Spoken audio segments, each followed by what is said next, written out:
안녕하십니까, 책돌입니다. 오늘 소개해드릴 책은 1일 1만 보 제대로 걸어라입니다. 저자는 오타니 요시오, 출판사는 사이프레스입니다. 저자 소개를 간단하게 하겠습니다.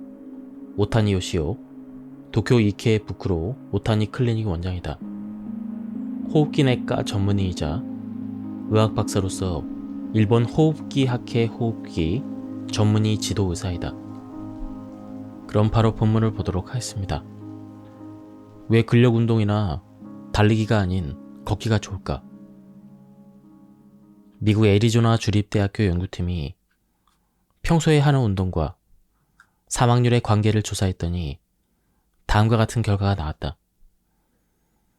바로 격렬한 운동이 반드시 몸에 이로운 것이 아니라는 것이다. 덧붙여 일본의 도호쿠 대학교 조사에 따르면 근력 운동은 걷기와 마찬가지로 사망률, 심혈관 질환, 암, 당뇨병의 위험을 낮추지만 근력 운동을 일주일에 130분 이상 과도하게 하면 오히려 역효과가 난다. 달리기도 근육량의 증가, 심폐기능의 강화, 스트레스 해소에 효과적인 반면 무릎 통증, 근조근막염 등의 위험이 따른다고 한다. 격렬한 근력 운동이나 달리기로 피로가 쌓이면 면역력이 떨어지고 감염병에 걸릴 위험이 커진다. 호흡기 내과 전문의로서는 간과할 수 없는 문제이다. 여러 가지를 고려하면 역시 걷기가 가장 좋은 선택이다. 운동은 비만과 대사증후군을 개선한다. 이 말은 모든 건강서에 적혀있다. 실제로 꾸준히 장거리를 달리는 운동선수의 요산 수치는 운동하지 않는 사람보다 낮은 경향이 있다. 일본 통풍 요산 핵산악회 가이드에 따르면 통풍에는 걷기, 달리기, 자전거 타기, 사교 댄스와 같은 유산소 운동을 맥박이 조금 빠르게 뛸 정도로 하면 좋다라고 적혀있다. 단 여기서 권장하는 것은 어디까지나 유산소 운동이다. 근력 운동이나 달리기 같은 격렬한 운동을 하면 역효과가 날 수 있으니 주의를 해야 한다. 유산 수치는 유산소 운동을 하면 감소하지만 단기간에 격렬한 운동을 하면 상승한다. 다시 말하지만 격렬한 운동은 과하면 오히려 독이 된다. 내가 하루 1만 보를 권하는 이유는 과학적 근거에 있다. 미국의 국립암연구소 연구팀이 40세 이상의 남녀 5,000명을 대상으로 하루 걸음수와 사망률의 관계를 조사한 결과 하루 4,000보를 걷는 사람에 비해 2,000보를 걷는 사람의 사망률이 높게 나타났다. 그뿐 아니라 하루 4,000보를 걷는 사람보다 8,000보, 12,000보를 걷는 사람의 사망률이 더 낮다는 사실도 알아냈다. 즉, 걷지 않으면 사망 위험은 커지고 걸으면 사망률은 낮아진다. 참고로 사망률이 낮아지는 최고점은 약 1만 5천 보로 그보다 많이 걸어도 사망률은 크게 달라지지 않는다. 그리고 1만 보와 1만 5천 보 사이의 사망률에도 큰 차이는 없었다. 그래서 한눈에 파악하기 쉽도록 1일 1만 보를 권장하는 것이다. 1만 보를 걸으라고? 8천 보를 걸어야 좋을 텐데 평소 걷기에 관심이 있던 독자라면 이런 의문이 들 수도 있다. 몇 걸음을 걸어야 좋은지에 대한 의견은 다양하며 그 중에는 8,000보를 권장하는 의견도 있다. 다만 8,000보는 65세 이상의 고령자를 위한 기준으로 보인다. 대사증후군 예방과 스트레스 해소를 바라는 한창 일할 세대의 목표는 아니다. 앞서 소개한 건강일본 20일에도 20세에서 64세가 목표로 삼아야 될 하루의 걸음수는 남성이 9,000보, 여성이 8,500보라고 적혀있다. 게다가 인생 100세 시대인 오늘날 65세부터는 고령자라고 단정 짓는 것에 위화감이 든다. 의사로서 매일 여러 환자를 진료하다 보면 체력은 개인차가 매우 크다는 사실을 더욱 실감한다. 그렇게 실제 나이가 곧 신체 나이라고는 단언할 수 없다. 그러니 60대 이상이어도 체력에 자신이 있으면 하루 1만 보를 목표 삼아도 괜찮다는 것이다. 평균 수명과는 별개로 건강한 상태로 지내는 나이를 건강 수명이라고 하는데 보통 평균 수명에서 10을 뺀 나이라고 본다. 2019년 일본 후생 노동성이 발표한 자료에 따르면 남성의 건강 수명은 73세, 여성은 75세로 알려져 있다. 이 정도로 고령화가 진행되면 병상에 누워만 지내도 좋으니 하루라도 오래 살고 싶다라고 생각하는 사람은 많지 않을 것이다. 건강 수명을 조금이라도 더 늘리고 싶은 사람, 70대 이후에도 한층 건강하게 살고 싶은 사람은 자신의 지병이나 체력을 고려하는 그 선에서 조금이라도 더 많이 걷기를 바란다. 참고로 1만 보를 한 번에 몰아서 걸을 필요는 없다. 아침에 3,000보, 점심에 3,000보, 저녁에 4,000보로 합하면 총 1만 보를 걸을 수 있다. 걷기의 효과, 심장에 쌓인 지방이 빠진다. 내장 지방과 혼동하기 쉬운 것이 이소성 지방이다. 이는 심장, 간, 골격근처럼 원래라면 없어야 될 곳에 쌓인 지방을 일컫는다. 특히 심장 주변에 붙은 이소성 지방을 일본 미디어에서는 에일리언 지방이라고 부른다. 이소성 지방은 심장 주변의 관상동맥을 손상시켜서 심근경색이나 심부전을 일으키는 무서운 지방이다. 언젠가 한 텔레비전 방송에서 출연진의 신체 단면을 촬영한 MRI를 공개한 적이 있다. 그런데 한 출연자의 심장이 그야말로 에얼리언에 침략당한 듯 보여 이소성 지방이 그만큼 흔한 건강 위협 요인이라는 사실을 다시 한번 느꼈다. 이소성 지방이 근육에 쌓이면 고깃집에서 맛있게 구워 먹는 마블링이 화려한 고기와 비슷해진다. 이것이 간에 쌓이면 푸아그라, 즉 지방간이 된다. 지방간이 악화되면 간경화증, 비알코올, 지방성 간염, 간암으로 발전할 위험이 커지고 생활습관병을 초래할 수도 있다. 이처럼 자각 증상이 없는데도 어느새 간이나 심장에 차곡차곡 쌓여서 질병 수준에 그치지 않고 사망에 이르게 만드는 무시무시한 것이 바로 이소성 지방이다. 다만 지방간은 식사요법과 운동요법을 실천하면 확실히 줄일 수가 있다. 이를 위한 첫 번째 운동이 걷기이다. 운동으로 간 기능 수치가 개선되었다는 데이터는 산더미처럼 많은데 그 중에서도 간 분야 전문의가 가장 먼저 권하는 운동은 걷기이다. 걷기는 심장에 쌓인 불필요한 지방을 없애는 데도 효과적이다. 따라서 걸으면 심장 질환의 발병 위험을 낮출 수가 있다. 피하지방, 내장지방, 이소성 지방 가운데 피하지방이 가장 빼기 어렵다. 그래서인지 대부분 피하지방을 가장 먼저 신경 쓴다. 하지만 실제로는 내장지방과 이소성 지방이 훨씬 무서운 적이다. 그렇지만 이 두 가지 지방은 걷기만 해도 빠지는 성질이 있다. 그러니 꾸준히 걸어서 에얼리언을 물리치자. 신종 코로나 바이러스 감염증의 대유행으로 의료 현장에서 두려워한 것은 감염 그 자체보다는 중증화였다. 평소 지병을 앓고 있거나 고령자였던 저명인사가 코로나19로 세상을 떠난 슬픈 일이 여전히 기억에 생생하다. 앞으로는 위드 코로나 시대에 접어들어도 변이 바이러스는 등장할 것이다. 그렇기에 감염 예방과 중증화율 감소가 중요하다. 미국에서 신종 코로나 바이러스 환자와 운동 습관의 관계를 알아보기 위해 감염 환자들 중 평균 나이 47세 남녀 약 4만 8천 명을 운동 빈도에 따라 3개의 그룹으로 나누어 조사했다.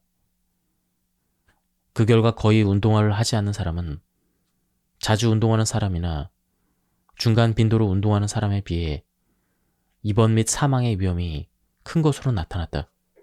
즉, 걷기는 감염증의 중증화를 피하는 데도 도움이 된다.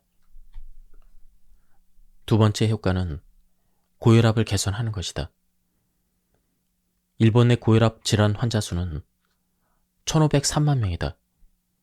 고혈압의 원인은 매우 다양하다. 구체적으로는 염분의 과잉 섭취, 비만, 흡연, 과음, 운동 부족, 스트레스 외에도 노화와 유전 등 복합적인 요소가 관여한다. 갑상선과 부신 호르몬의 문제로 발생하는 질환이나 수면 무호흡 증후군도 고혈압을 유발한다.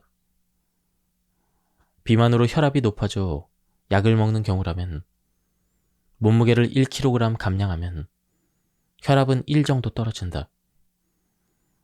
4에서 5kg 감량하면 강압 효과를 볼 수가 있다. 이와 같은 연구 결과에서 주목할 필요가 있다. 비만한 편이고 혈압이 높다면 우선 꾸준한 걷기 운동으로 감량해야 한다. 고혈압 환자는 체중 감량에만 성공해도 복용할 혈압약의 종류를 줄일 수가 있다. 건강검진에서 고혈압을 진단받아도 많은 이들이 혈압약을 바로 복용하고 싶어 하지 않는다. 나는 그런 환자에게 저염식과 함께 걷기를 처방한다. 두통이나 어지럼증 같은 자각 증상이 있는 경우라면 조기 약물 치료를 검토하겠지만 자각 증상이 없다면 우선은 저염식과 걷기로 체중을 감량하라고 권하고 그래도 혈압이 떨어지지 않으면 상당 후에 혈압약을 처방한다. 혈압이 높은 사람이 격렬한 운동을 하면 혈압이 더욱 상승할 위험이 있다. 하지만 걷기는 고혈압 치료 가이드라인에도 실려있는 안전한 운동요법이므로 모두에게 권장한다. 걷기는 당뇨병과 같은 만성질환에도 효과가 있다. 미국 샌디에고의 캘리포니아 대학교에서 고령의 여성 약 5천 명을 대상으로 조사한 결과 하루 걸음수가 2,000보 늘어나면 당뇨병의 발병 위험이 12% 낮아졌다. 그뿐 아니라 살짝 땀이 날 정도의 속도로 걸으면 당뇨병 발병 위험이 14%나 낮아지는 것으로 나타났다. 당뇨병 치료에는 일반적으로 식사요법과 운동요법을 병행한다. 또한 신장 질환의 진행을 늦출 수가 있다. 여러 종류의 만성질환이 있지만 당뇨병만큼이나 많은 사람을 힘들게 하는 병이 바로 만성신부전이다. 유감스럽게도 신장을 건강하게 되돌리는 약은 없습니다. 저염식을 하고 단백질을 제한해서 신장의 부담을 덜어주는 방법뿐입니다. 신장 내과를 찾는 환자라면 기본적으로 듣게 되는 설명이다. 아마 이렇게 말하는 의사도 마음이 편하진 않을 것이다. 음식이 싱거운 데다 고기와 생선까지 제한하면 맛있게 먹을 수 있는 음식이 많지 않기 때문이다. 신장은 혈액에서 우리 몸에 해롭거나 불필요한 노폐물을 걸러 깨끗한 상태로 되돌려 놓는 역할을 하는데 신장 질환에 걸리면 이 기능이 약해진다. 신장 질환을 일으키는 주요 원인은 노화, 고혈압, 그리고 당뇨병이다. 그런데 비만, 대사증후군, 이상지질 혈증이라는 익숙한 3종 세트가 이것에 영향을 미친다. 현재로서 신장 질환은 치료제도 한정되어 있고 오랫동안 식단을 조절해도 악화되면 투석할 수밖에 없다. 노화로 인한 기능 저하이니 별 수 없다라는 인식이 강했다. 그런데 특히 최근 들어 운동으로 신장 기능 저하를 예방할 수 있다라는 내용의 희망적인 연구 결과가 나왔다. 미국에서 실시한 조사에 따르면 고령자를 걷기 운동하는 그룹과 운동하지 않는 그룹으로 나누어 관찰했더니 걷기 운동하는 그룹의 신장 기능의 저하가 완만하게 나타났다고 한다. 나이가 들수록 신장 기능은 약해지므로 극적인 개선은 어렵겠지만 걷기 덕분에 신장 기능 저하가 완만해졌다라는 결과 자체만으로도 획기적인 일이다. 나는 논문을 읽으면서 매우 큰 기쁨을 느꼈다. 일본에서는 3명 중 1명이 노화로 인한 신장질환에 걸린다. 몇 살이 되든 맛있는 음식을 먹을 수 있도록 젊을 때부터 많이 걸어두자. 정신건강에 기반한 증상도 질병의 싹으로 자라나기 쉬워진다. 몸속에 움튼 질병의 싹이 쑥쑥 크면 진짜 병이 된다. 우울증과 같은 마음의 병은 물론 스트레스도 암을 키울 수가 있다. 게다가 마음의 병에는 근본적인 치료제가 없다. 항불안제 처방도 증상을 가라앉히는 대증요법에 불과하다. 그러니 마음이 너무 지치지 않도록 꾸준히 보살피는 것이 중요하다. 실은 걷기가 우울증 개선에 효과적이라는 사실을 과학적으로 증명한 연구가 있다. 브라질 고이아스 연방대학교의 한 연구에서 만성불면증의 운동 부족인 환자 21명에게 4개월 동안 걷기 운동을 지시했다. 그 결과 수면의 질과 우울 증상이 개선되고 스트레스 호르몬이라고 불리는 코르티솔이 감소했다. 걷기로 스트레스 호르몬이 줄어들자 수면 시간이 늘어나고 잠을 잘 자니 스트레스가 더욱 줄어든 선순환이 일어난 것이다. 일주일에 150분만 걸어도 향후 우울증 발병 위험이 낮아진다라는 연구 결과도 있다. 즉, 매일 약 20분만 걸어도 효과를 볼 수 있다는 것이다. 매일 20분 정도라면 기분이 울적해서 걸을 만한 마음의 여유가 없다라고 생각했던 사람도 출퇴근할 때나 마트에 갈 때 가볍게 시도해 볼 만하니 참으로 반가운 소식이 아닐 수 없다. 걷기를 하면 스트레스에 취약한 장이 건강해진다. 원인 모를 설사, 변비, 과민성 대장 증후군도 걸으면 낫는다. 자율신경 불균형에서 오는 사소한 컨디션 저하 중에 어떤 것은 숨은 질병일 가능성이 있다. 그러니 어딘지 모르게 몸이 안 좋다면 정기적인 건강진단뿐 아니라 병원을 찾아가 진료를 받기를 바란다.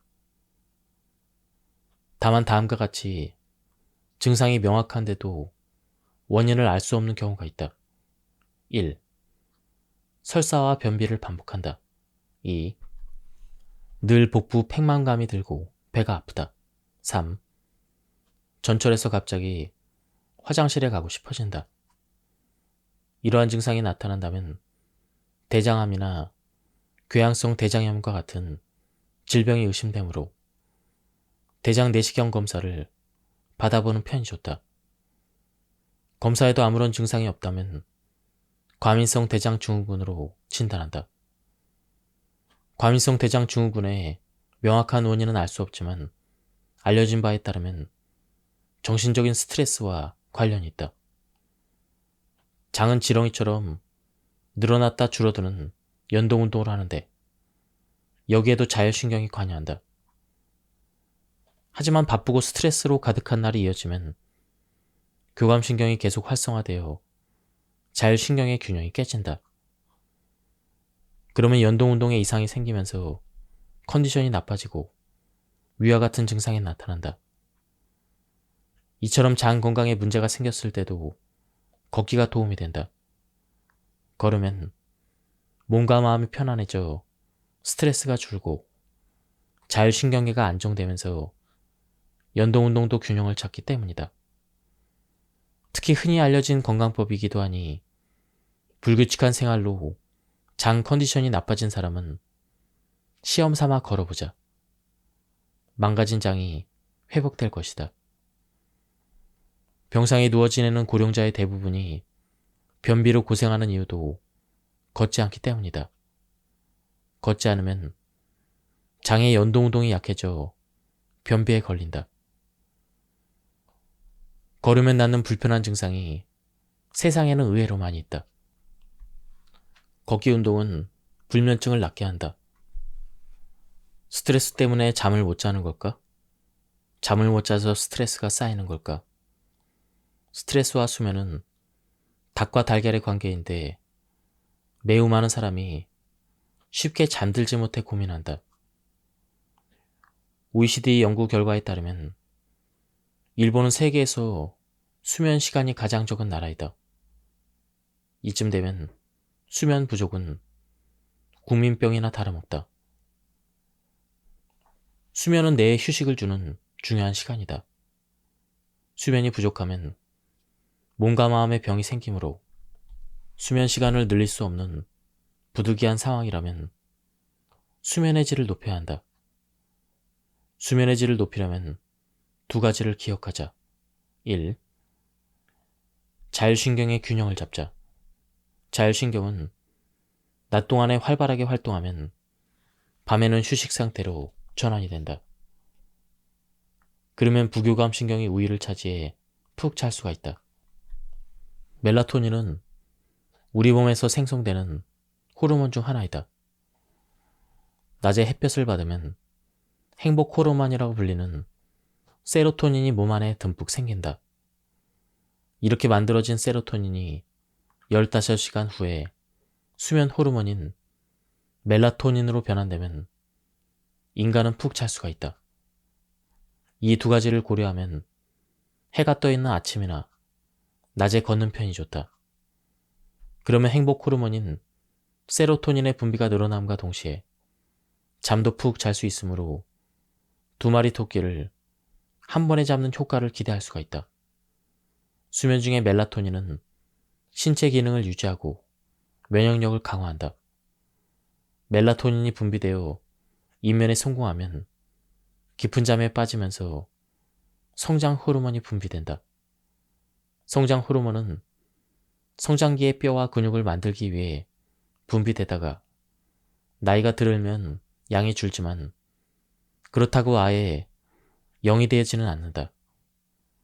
성장 호르몬은 전생에 걸쳐 신체의 기능을 유지하는 데 쓰이므로 성인이 되어도 성장 호르몬의 분비량을 늘리려는 노력이 필요하다.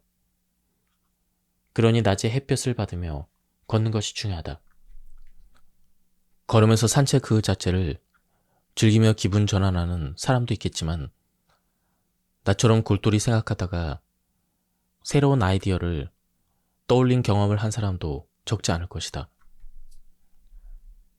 다만 나는 의사이기에 개인적 경험만으로 걸으면 아이디어가 샘솟는다라고 걷기의 효과를 단언할 수 없다.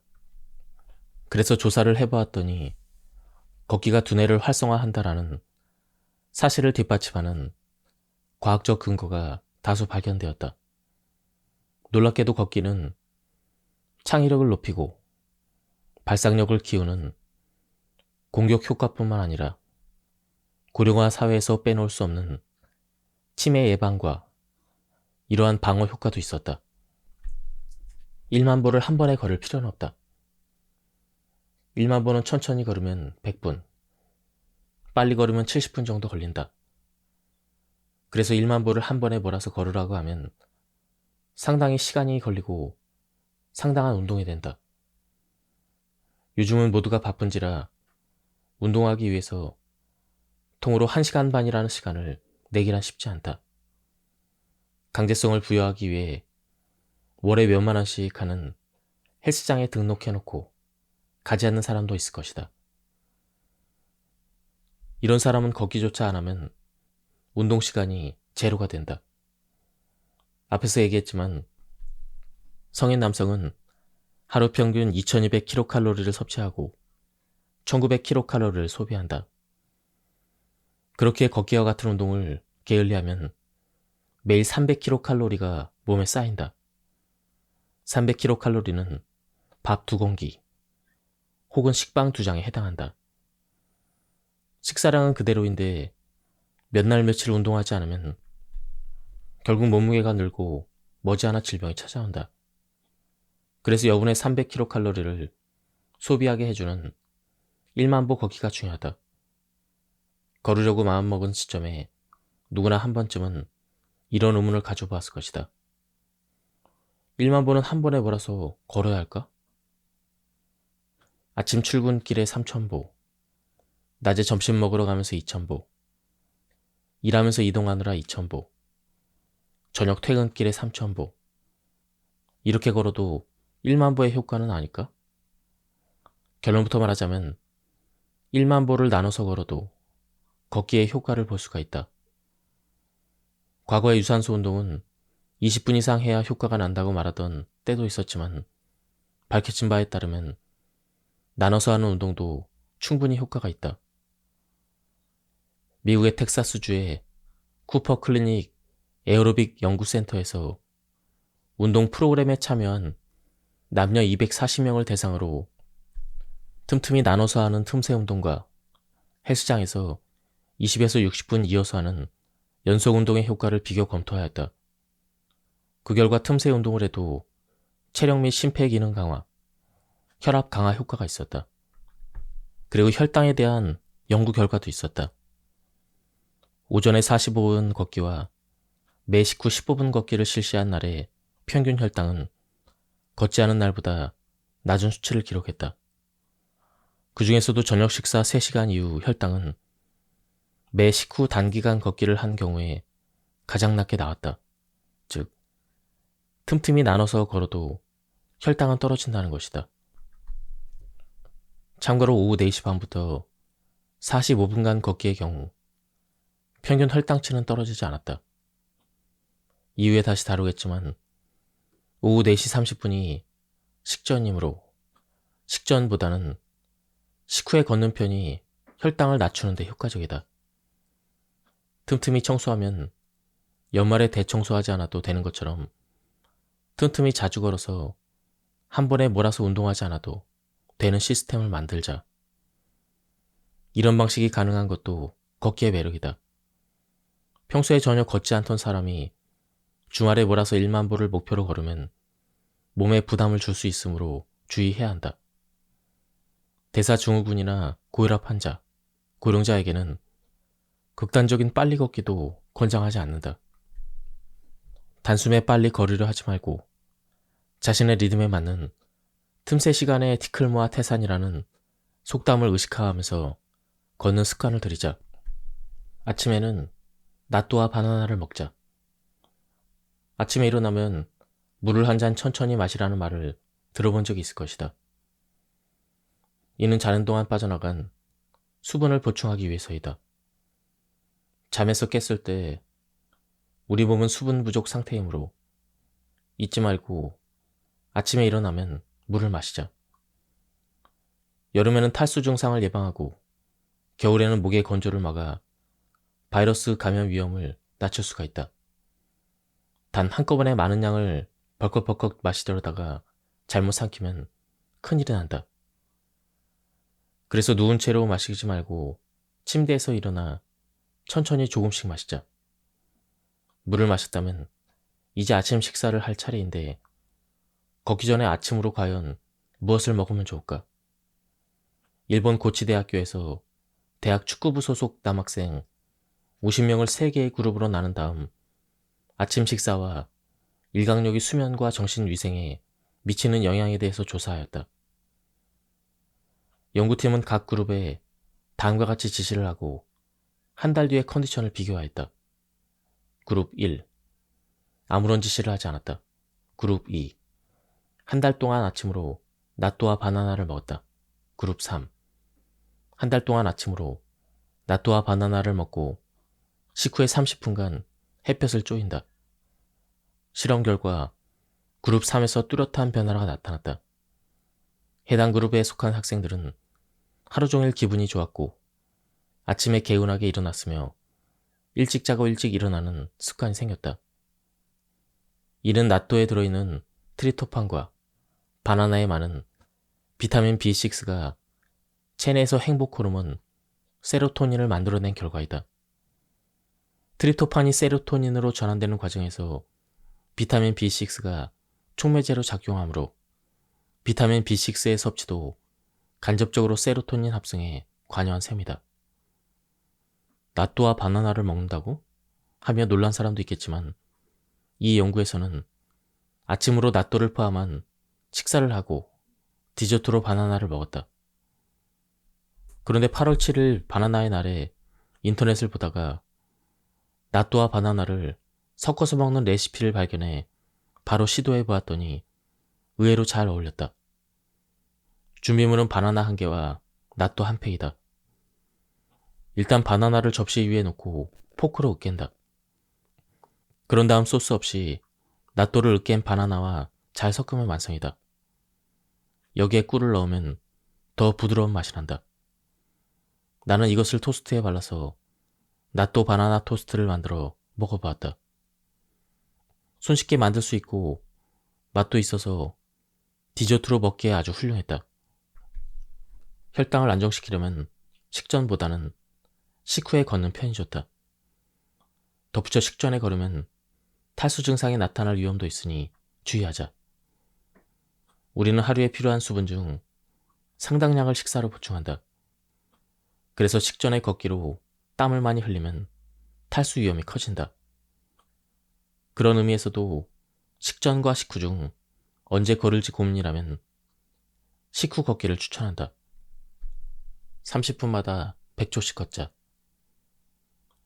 틈틈이 자주 걸으면 혈당이 떨어진다. 이 조사에서는 18세에서 40세이면서 당뇨병이나 고혈압 환자가 아닌 보통 사람 70명을 다음의 3개 그룹으로 나눠서 혈당을 비교했다. 그룹 1, 9시간 내내 앉아있는 그룹. 그룹 2, 30분 걷고 계속 앉아있는 그룹. 그룹 3, 30분마다 100초씩 걷는 그룹. 그 결과 마지막 그룹의 혈당이 가장 크게 떨어졌다. 즉, 한 차례 걸었어도 계속 앉아있으면 의미가 없다는 것이다. 그리고 틈틈이 자주 걸어야 혈당이 떨어진다. 그리고 걷기 전에는 커피를 마시자. 걷기 30분 전에 카페인을 섭취하면 지방 연소가 촉진된다. 빨리 걸을 필요는 없다. 고혈압인 사람은 빨리 걸으면 사망 위험률이 높아진다. 걸을 때 어느 정도 속도로 걸어야 좋을까요? 종종 이런 질문을 받는다. 5탄식 걷기의 유일한 규칙은 1만 보 걷기이다. 그 외에는 자유롭게 기분 좋은 방식으로 걸으면 된다. 속도에 예민해질 필요도 없다. 지금까지 이야기한 대로 그저 걷기만 해도 건강을 개선하는 효과는 충분하기 때문이다. 저는 평소 걷기 속도가 느린데 느리게 걷는 사람은 빨리 죽는다는 게 사실인가요? 때로는 이런 질문을 받는다. 이런 사람에게는 보행 속도가 느려도 사망 위험은 커지지 않는다라고 말하는 연구를 소개하고 싶다.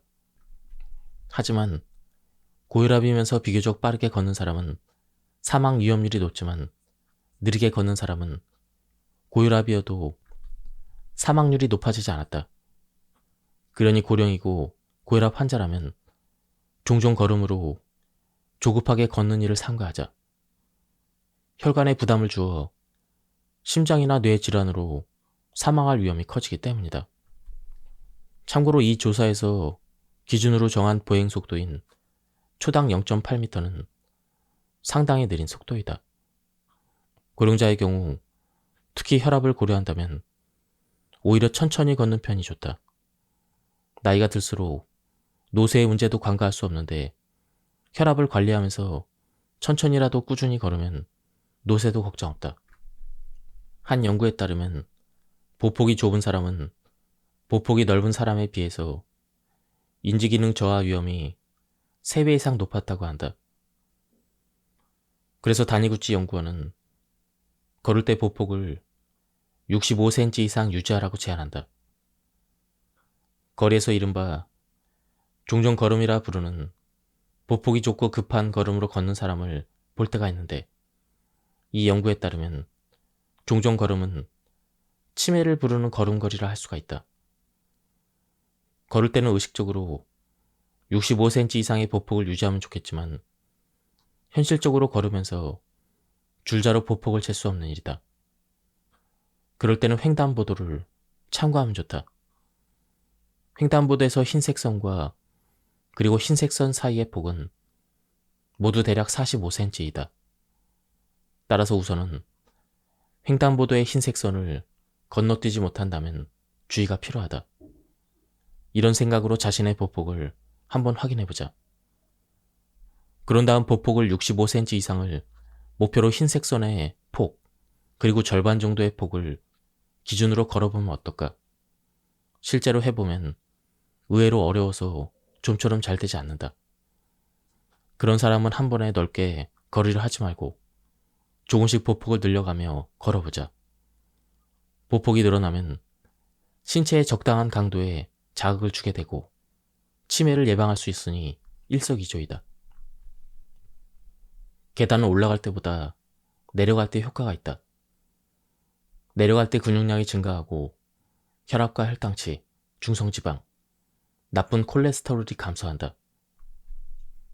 한 연구에 따르면 계단 오르기보다는 내려가기가 우리 몸에 더 이롭다는 결과가 나왔다. 다만 이 연구에서 대상자는 60세 이상의 비만 여성이므로 젊은 사람도 마찬가지일 거라고 단언할 순 없다.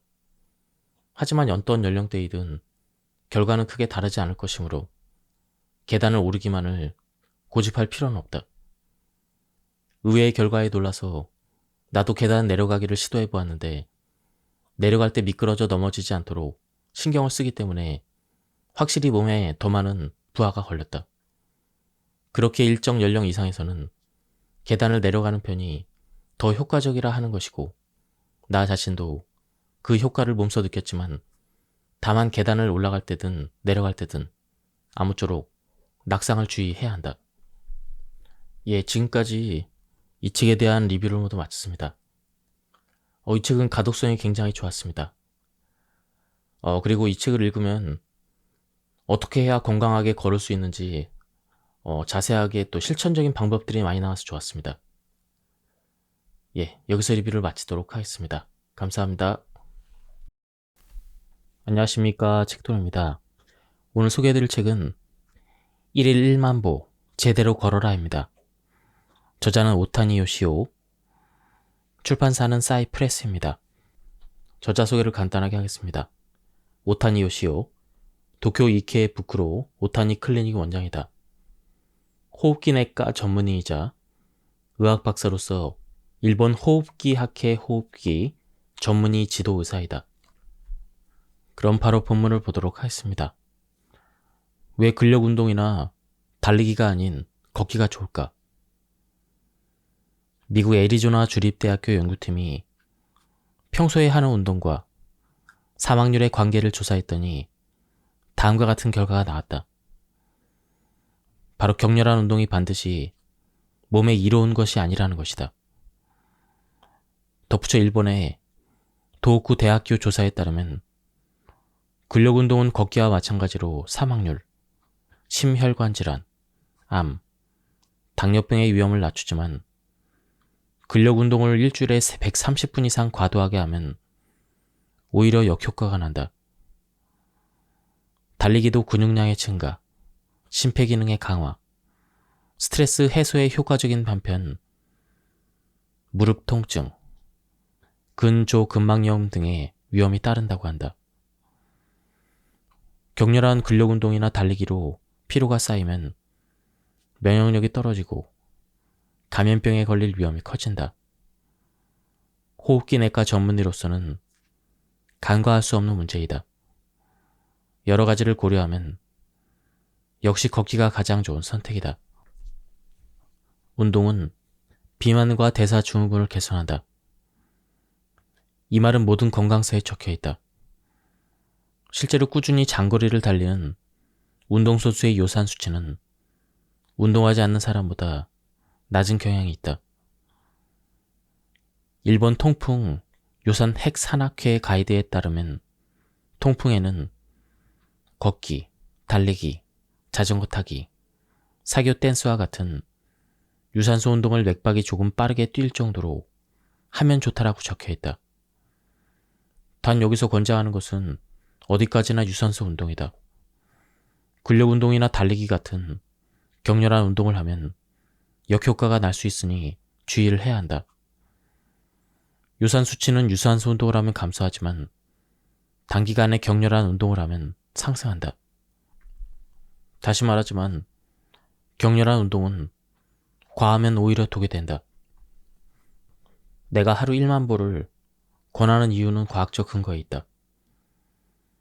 미국의 국립암연구소 연구팀이 40세 이상의 남녀 5,000명을 대상으로 하루 걸음수와 사망률의 관계를 조사한 결과 하루 4,000보를 걷는 사람에 비해 2,000보를 걷는 사람의 사망률이 높게 나타났다.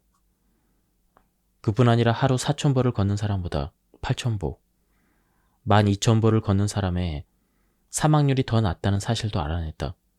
즉, 걷지 않으면 사망 위험은 커지고 걸으면 사망률은 낮아진다. 참고로 사망률이 낮아지는 최고점은 약 1만 5,000보로 그보다 많이 걸어도 사망률은 크게 달라지지 않는다. 그리고 1만 보와 1만 5,000보 사이의 사망률에도 큰 차이는 없었다. 그래서 한눈에 파악하기 쉽도록 1일 1만 보를 권장하는 것이다. 1만 보를 걸으라고? 8,000보를 걸어야 좋을 텐데 평소 걷기에 관심이 있던 독자라면 이런 의문이 들 수도 있다. 몇 걸음을 걸어야 좋은지에 대한 의견은 다양하며 그 중에는 8,000보를 권장하는 의견도 있다. 다만 8,000보는 65세 이상의 고령자를 위한 기준으로 보인다. 대사증후군 예방과 스트레스 해소를 바라는 한창 일할 세대의 목표는 아니다. 앞서 소개한 건강일본 20일에도 20세에서 64세가 목표로 삼아야 될 하루의 걸음수는 남성이 9,000보, 여성이 8,500보라고 적혀 있다. 게다가 인생 100세 시대인 오늘날 65세부터는 고령자라고 단정 짓는 것에 위화감이 든다. 의사로서 매일 여러 환자를 진료하다 보면 체력은 개인차가 매우 크다는 사실을 더욱 실감한다. 그렇게 실제 나이가 곧 신체 나이라고는 단언할 수 없다. 그러니 60대 이상이어도 체력에 자신이 있으면 하루 1만 보를 목표 삼아도 괜찮다는 것이다. 평균 수명과는 별개로 건강한 상태로 지내는 나이를 건강 수명이라고 하는데 보통 평균 수명에서 10을 뺀 나이라고 본다. 2019년 일본 후생 노동성이 발표한 자료에 따르면 남성의 건강 수명은 73세, 여성은 75세로 알려져 있다. 이 정도로 고령화가 진행되면 병상에 누워만 지내도 좋으니 하루라도 오래 살고 싶다라고 생각하는 사람은 많지 않을 것이다.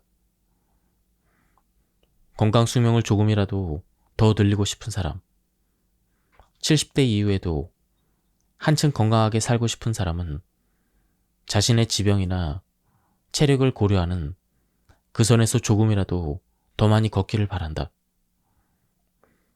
참고로 1만 보를 한 번에 몰아서 걸을 필요는 없다.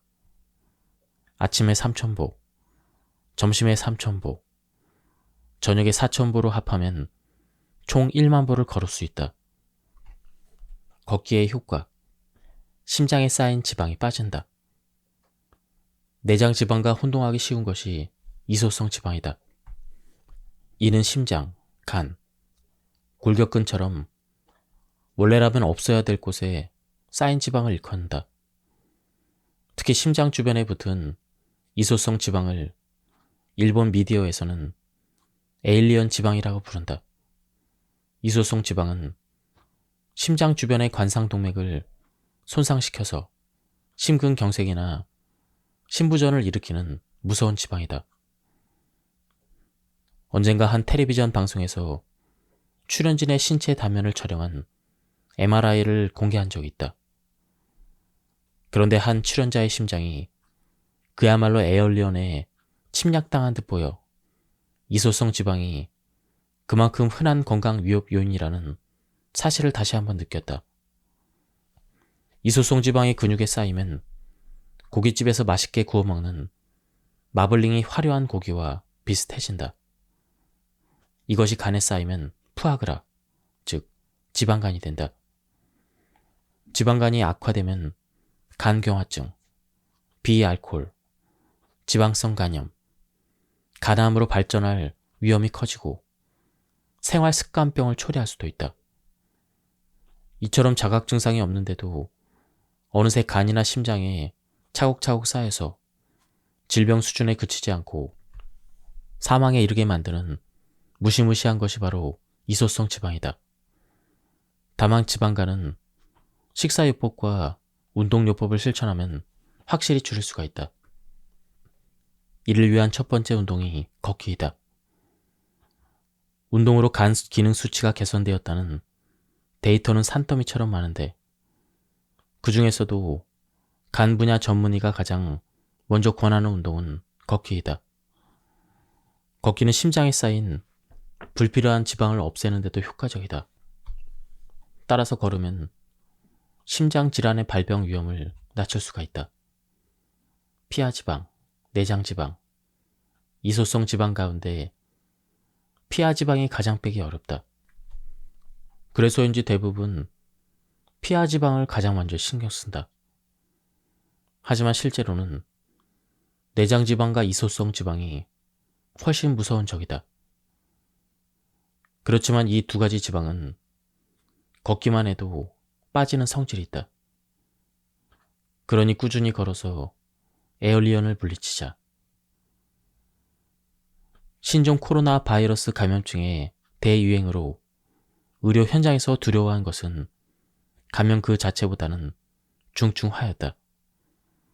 평소 지병을 앓고 있거나 고령자였던 저명인사가 코로나19로 세상을 떠난 슬픈 일이 여전히 기억에 생생하다.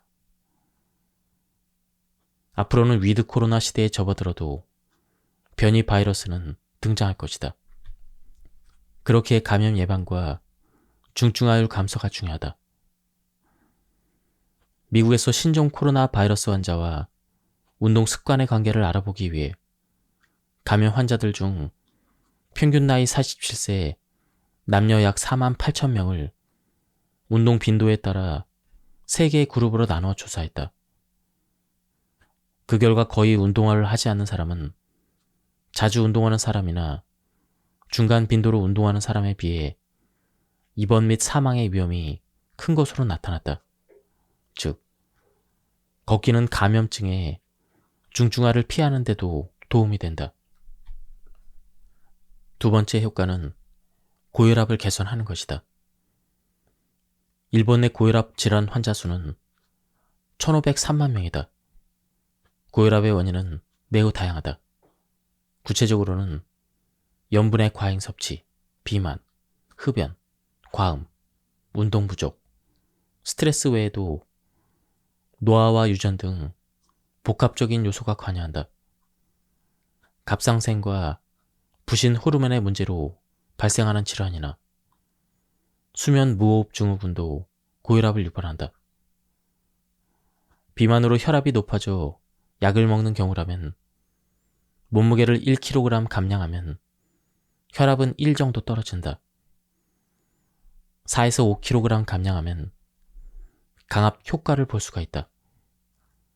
이와 같은 연구 결과에서 주목할 필요가 있다.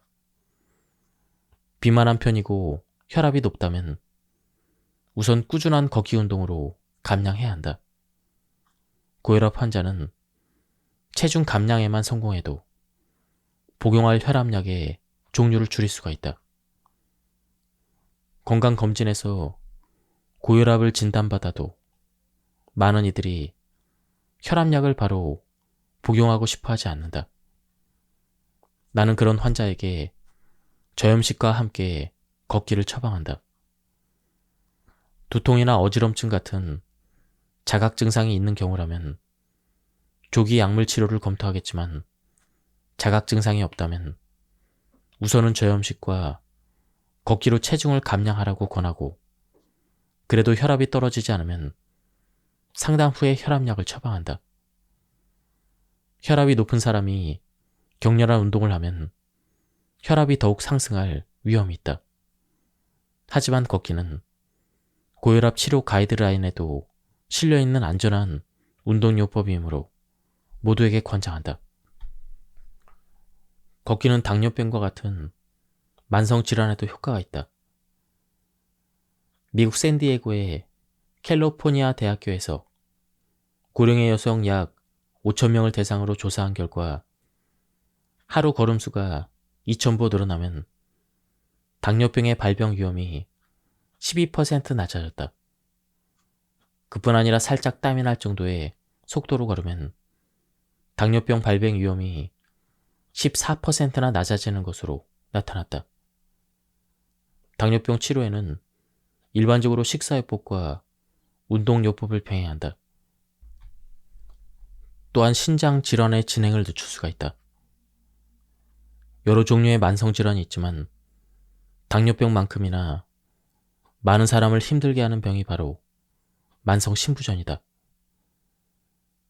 유감스럽게도 신장을 건강하게 되돌리는 약은 없습니다.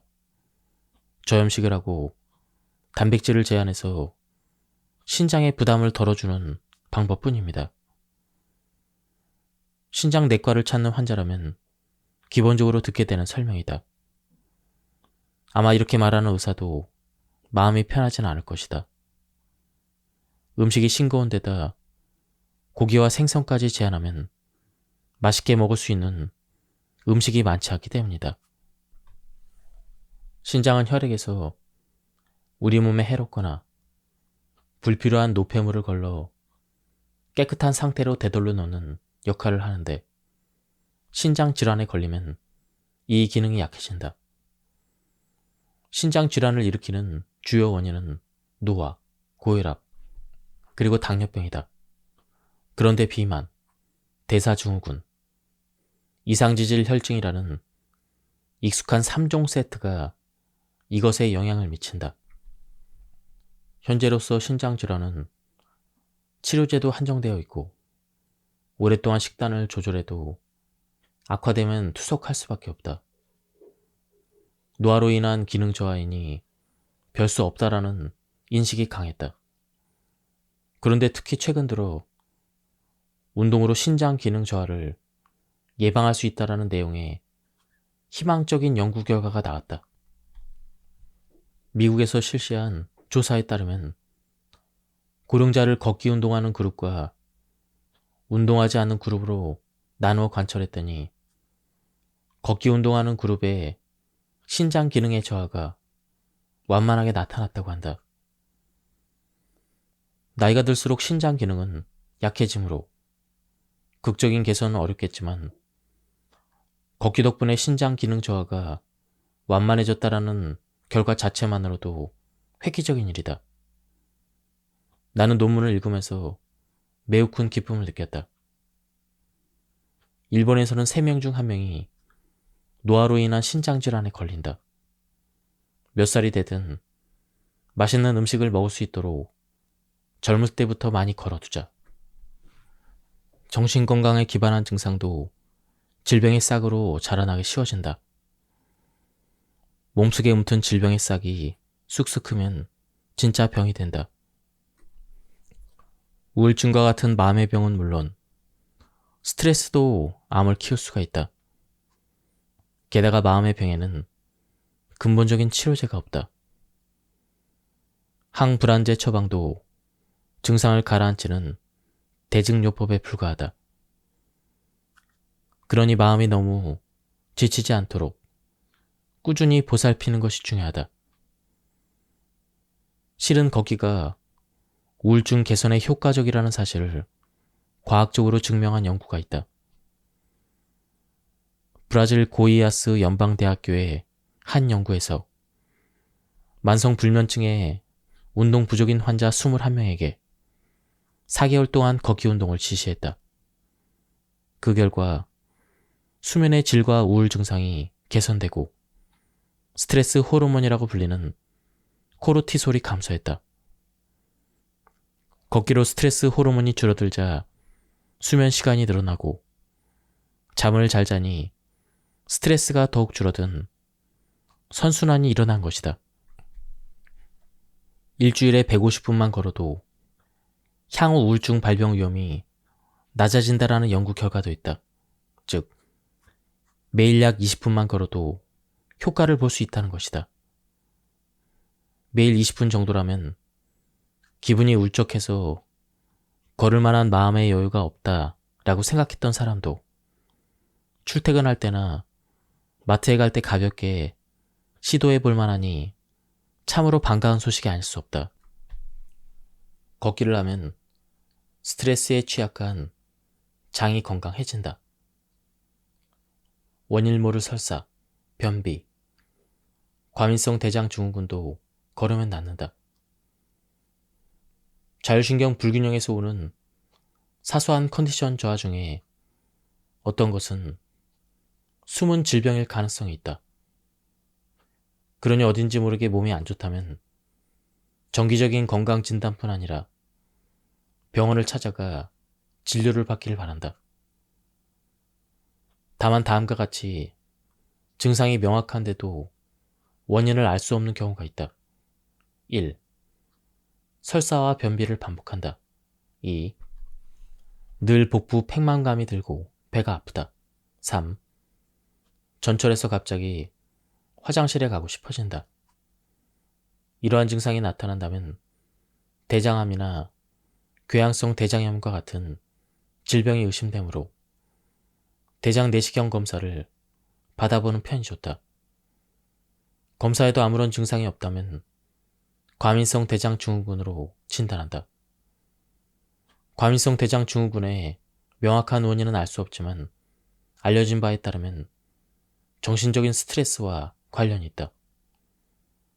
장은 지렁이처럼 늘어났다 줄어드는 연동운동을 하는데 여기에도 자율신경이 관여한다. 하지만 바쁘고 스트레스로 가득한 날이 이어지면 교감신경이 계속 활성화되어 자율신경의 균형이 깨진다. 그러면 연동운동에 이상이 생기면서 컨디션이 나빠지고 위와 같은 증상이 나타난다. 이처럼 장 건강에 문제가 생겼을 때도 걷기가 도움이 된다. 걸으면 몸과 마음이 편안해져 스트레스가 줄고 자율신경계가 안정되면서 연동운동도 균형을 찾기 때문이다. 특히 흔히 알려진 건강법이기도 하니 불규칙한 생활로 장 컨디션이 나빠진 사람은 시험 삼아 걸어보자. 망가진 장이 회복될 것이다. 병상에 누워 지내는 고령자의 대부분이 변비로 고생하는 이유도 걷지 않기 때문이다. 걷지 않으면 장의 연동운동이 약해져 변비에 걸린다. 걸으면 낫는 불편한 증상이 세상에는 의외로 많이 있다. 걷기 운동은 불면증을 낫게 한다. 스트레스 때문에 잠을 못 자는 걸까? 잠을 못 자서 스트레스가 쌓이는 걸까? 스트레스와 수면은 닭과 달걀의 관계인데 매우 많은 사람이 쉽게 잠들지 못해 고민한다. OECD 연구 결과에 따르면 일본은 세계에서 수면 시간이 가장 적은 나라이다. 이쯤 되면 수면 부족은 국민병이나 다름없다. 수면은 뇌에 휴식을 주는 중요한 시간이다.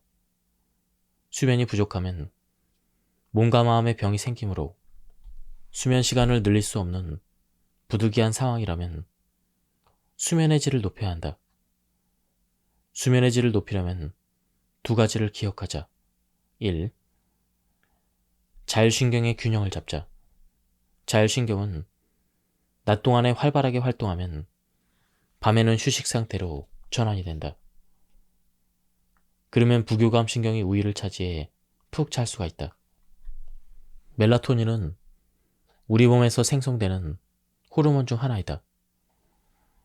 낮에 햇볕을 받으면 행복 호르몬이라고 불리는 세로토닌이 몸 안에 듬뿍 생긴다. 이렇게 만들어진 세로토닌이 15시간 후에 수면 호르몬인 멜라토닌으로 변환되면 인간은 푹 잘 수가 있다.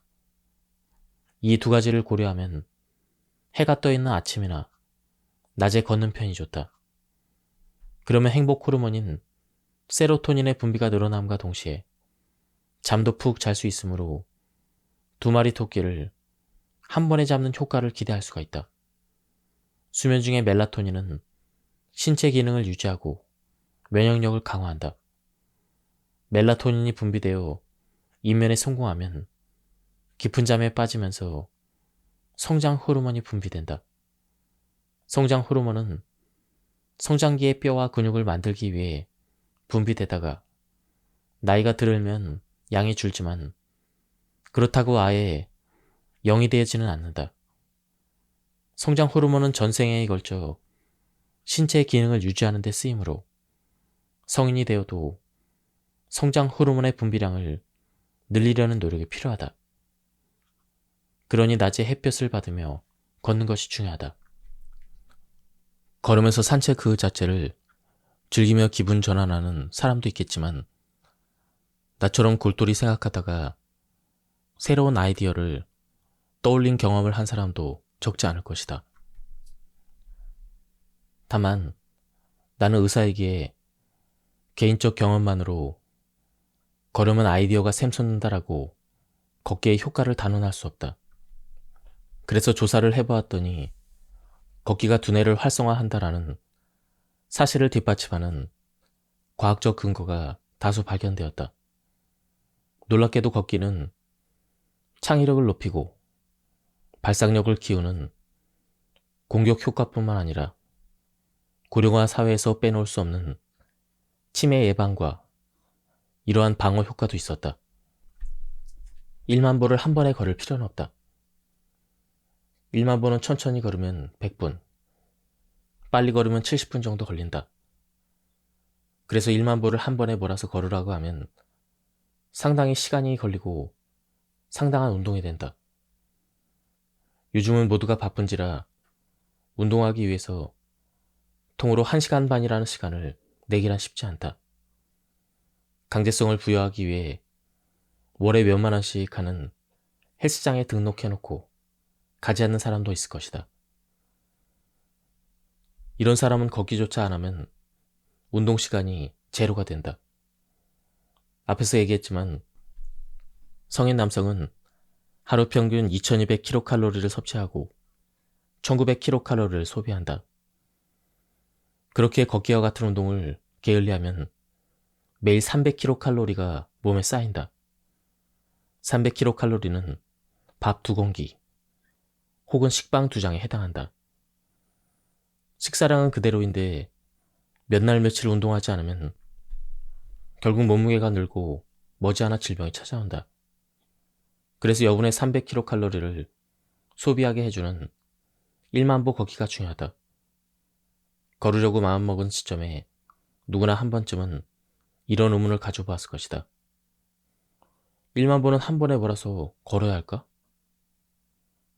아침 출근길에 3,000보, 낮에 점심 먹으러 가면서 2,000보, 일하면서 이동하느라 2,000보, 저녁 퇴근길에 3,000보.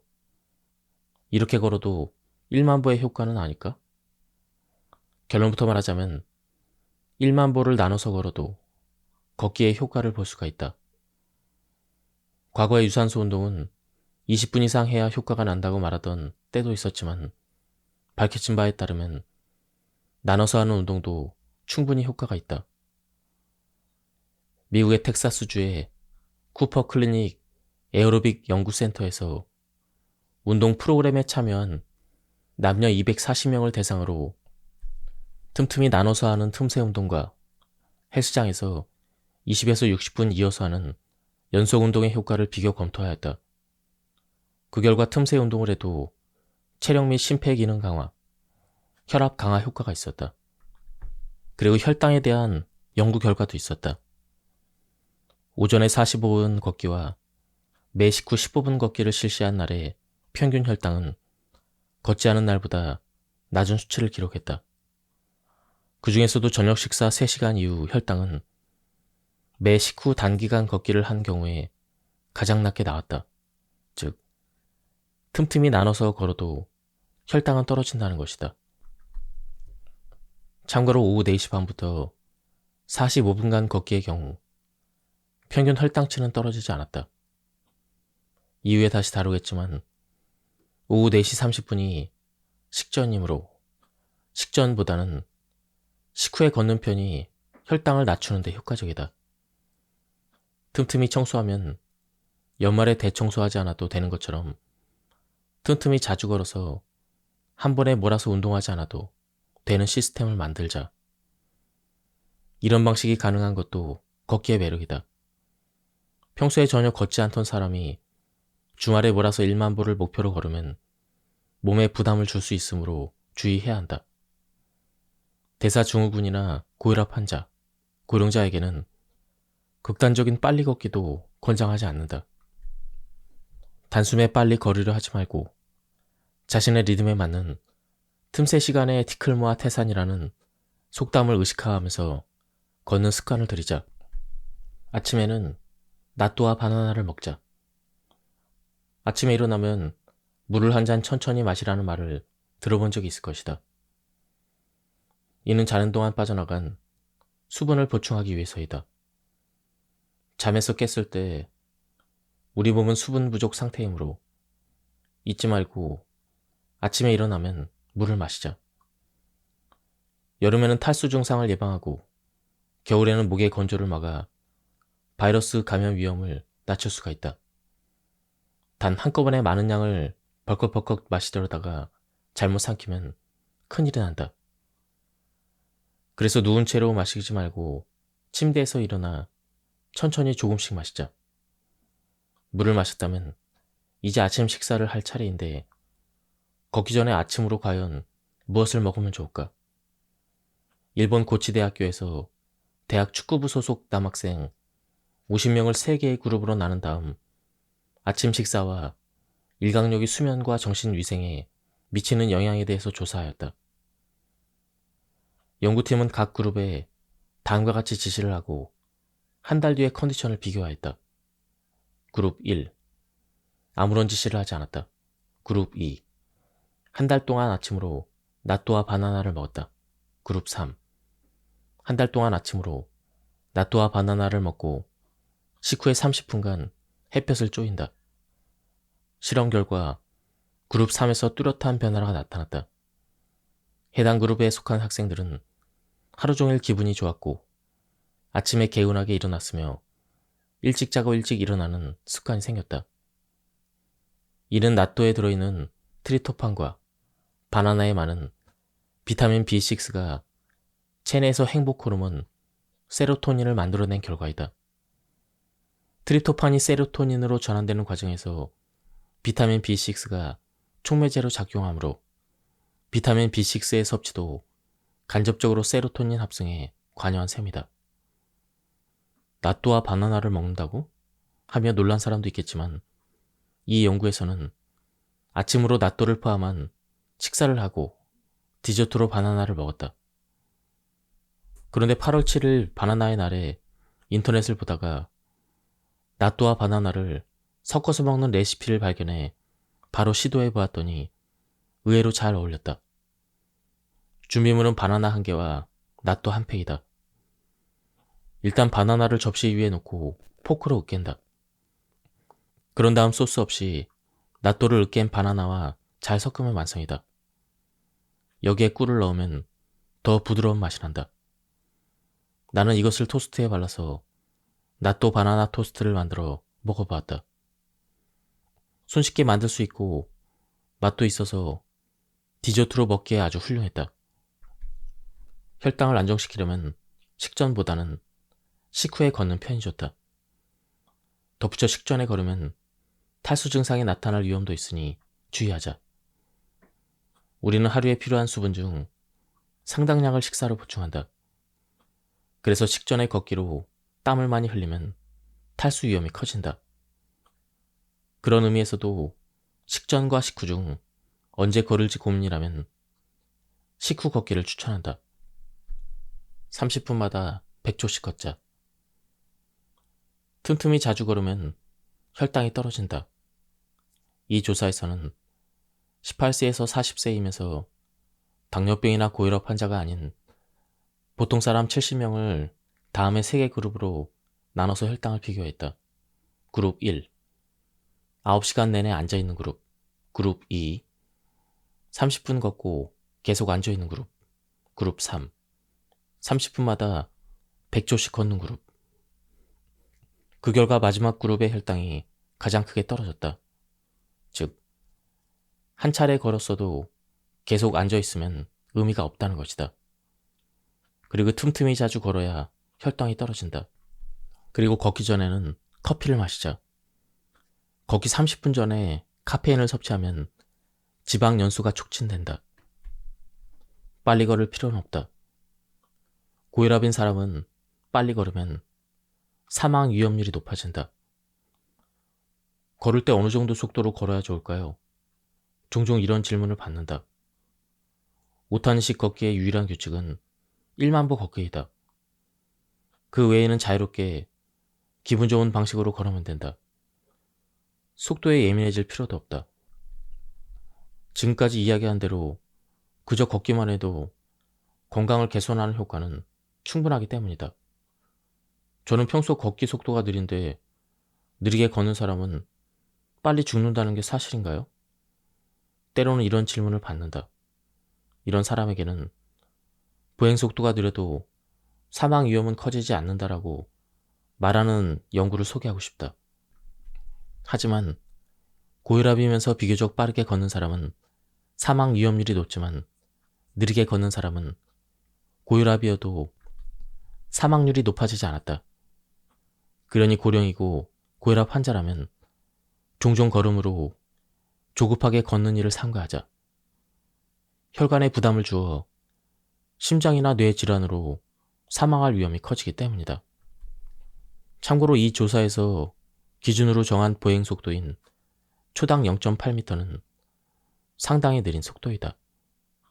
고령자의 경우 특히 혈압을 고려한다면 오히려 천천히 걷는 편이 좋다. 나이가 들수록 노쇠의 문제도 간과할 수 없는데 혈압을 관리하면서 천천히라도 꾸준히 걸으면 노쇠도 걱정 없다.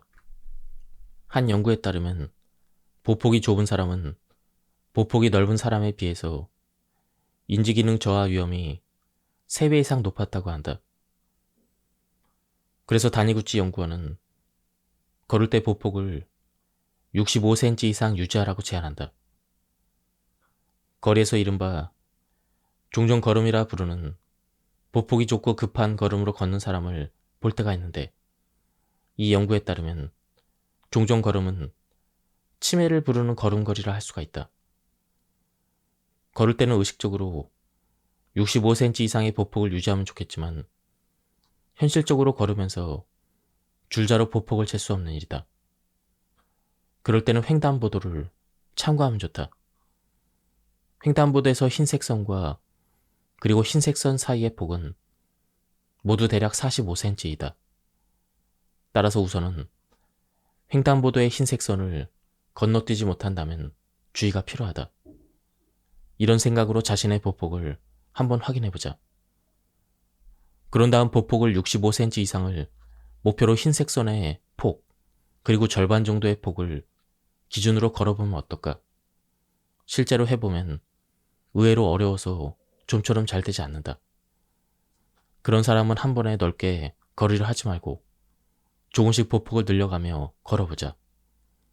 보폭이 늘어나면 신체에 적당한 강도의 자극을 주게 되고 치매를 예방할 수 있으니 일석이조이다. 계단을 올라갈 때보다 내려갈 때 효과가 있다. 내려갈 때 근육량이 증가하고 혈압과 혈당치, 중성지방, 나쁜 콜레스테롤이 감소한다. 한 연구에 따르면 계단 오르기보다는 내려가기가 우리 몸에 더 이롭다는 결과가 나왔다. 다만 이 연구에서 대상자는 60세 이상의 비만 여성이므로 젊은 사람도 마찬가지일 거라고 단언할 순 없다. 하지만 어떤 연령대이든 결과는 크게 다르지 않을 것이므로 계단을 오르기만을 고집할 필요는 없다. 의외의 결과에 놀라서 나도 계단 내려가기를 시도해 보았는데 내려갈 때 미끄러져 넘어지지 않도록 신경을 쓰기 때문에 확실히 몸에 더 많은 부하가 걸렸다. 그렇게 일정 연령 이상에서는 계단을 내려가는 편이 더 효과적이라 하는 것이고 나 자신도 그 효과를 몸소 느꼈지만 다만 계단을 올라갈 때든 내려갈 때든 아무쪼록 낙상을 주의해야 한다. 예, 지금까지 이 책에 대한 리뷰를 모두 마쳤습니다. 이 책은 가독성이 굉장히 좋았습니다. 그리고 이 책을 읽으면 어떻게 해야 건강하게 걸을 수 있는지 자세하게 또 실천적인 방법들이 많이 나와서 좋았습니다. 예, 여기서 리뷰를 마치도록 하겠습니다. 감사합니다.